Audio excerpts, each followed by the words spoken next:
Hi there, thank you so much for watching this video. What I want you to know before I get started is that I'm always praying for you.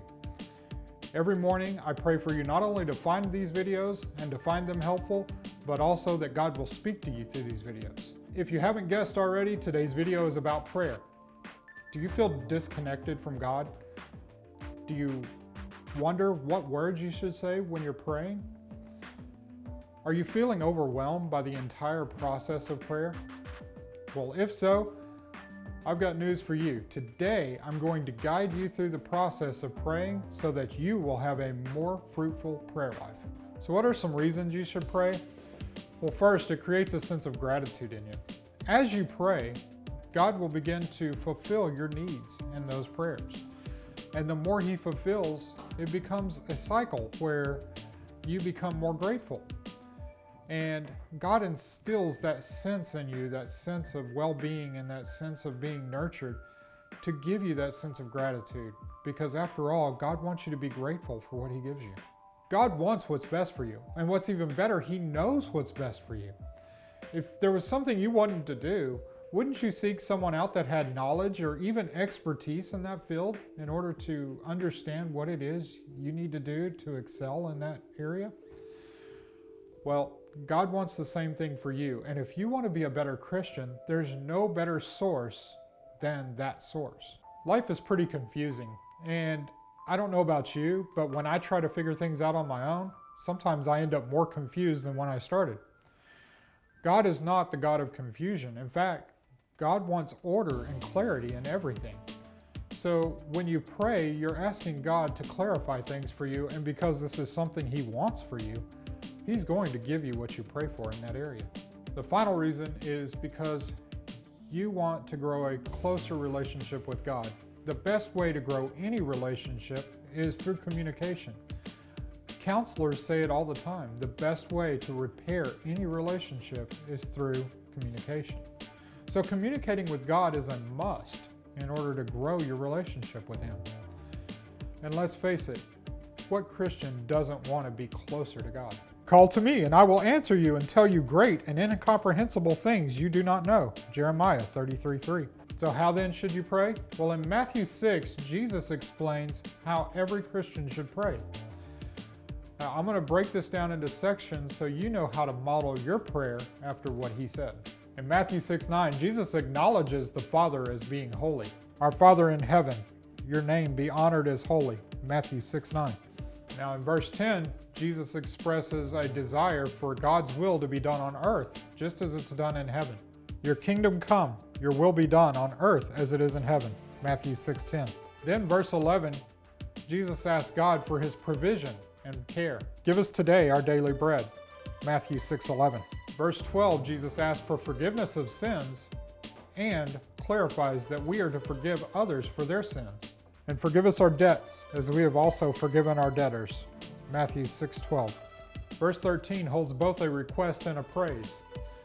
He requests that the Father guide and direct us, and praises the Father's power and glory. And do not bring us into temptation, but deliver us from the evil one. For yours is the kingdom, and the power, and the glory forever. Amen. Matthew 6:13. So what then should you pray for? Well, first, acknowledge that God is the Father, and that He is in complete control, and He is perfect. Second, pray that God's perfect plan happens here on earth as it does in heaven. Third, ask God to provide for your needs. Fourth, seek God for the forgiveness of your sins. Finally, request that God show you the path for your life and give Him all praise. Don't worry about anything, but in everything, through prayer and petition, with thanksgiving, let your requests be made known to God. Philippians 4:6. So here's some things that'll help when you have no idea what you need to pray for. There's the YouVersion Bible app to add prayer requests and also has a guided prayer option. Many churches also have a prayer team, and the leader of this team will have a list of prayer requests that they can likely give you if you request. Ask church friends or family members if they have anything you could be praying for. There's also quite a few people in our church who ask random strangers, like their waiter at a restaurant or the clerk at a store. And finally, contact your local faith-based ministries to see if there's anything you can pray for. There are food banks, there are homeless ministries, there are pregnancy aid centers. These places all need your prayer and support. So contacting them would be a great way not only to learn how you could give to them, but also how you could pray for them. In the same way, the Spirit also joins to help us in our weakness, because we do not know what to pray for as we should, but the Spirit Himself intercedes for us with unspoken groanings. Romans 8:26. So then when should you pray? Well, most people believe mornings and evenings are the best time to pray. This gives you a bookend to your day where you begin and end the day with God. Meal times are also another good time to pray. When you pray before a meal, you recognize that God has provided for your need through that meal.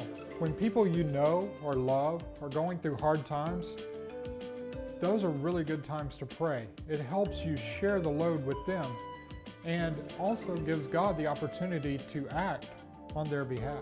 It's also a really good time to pray anytime you feel a strong emotion like anger, sadness, happiness, joy, or even frustration and boredom. In short, it's always a good time to pray. Rejoice always, pray constantly, give thanks in everything, for this is God's will for you in Christ Jesus. 1 Thessalonians 5:16-18. Prayer is a foundational exercise in the life of a Christian. It allows us to get close to God while also providing a soundboard for us to Him and a way for Him to bless us. Jesus provided the perfect example for how we are to pray to the Father in heaven. Whenever you feel stumped or don't know what to pray for, remember there are a number of good sources, both in the church community and in other ministries, where you can go and find reasons to pray. And prayer is always available to us for a variety of different reasons and in almost every occasion. Thank you so much for watching. I have to believe if you made it this far, you liked the video. So go ahead, give it a thumbs up. And if you haven't already, subscribe to this channel, ring the bell. This way you know when another video gets produced. And then share this with your friends. And finally, if you haven't already, go down, give me a little comment, let me know, what did you think about this video? What do you pray for? Are you struggling with your prayers? Let me know anything. I'm here for you and I want to hear from you. That's how I get close to you guys, and that's how you get close to me. Communication. Just like prayer with the Father, communication. Thank you so much again for watching. Take care. God bless.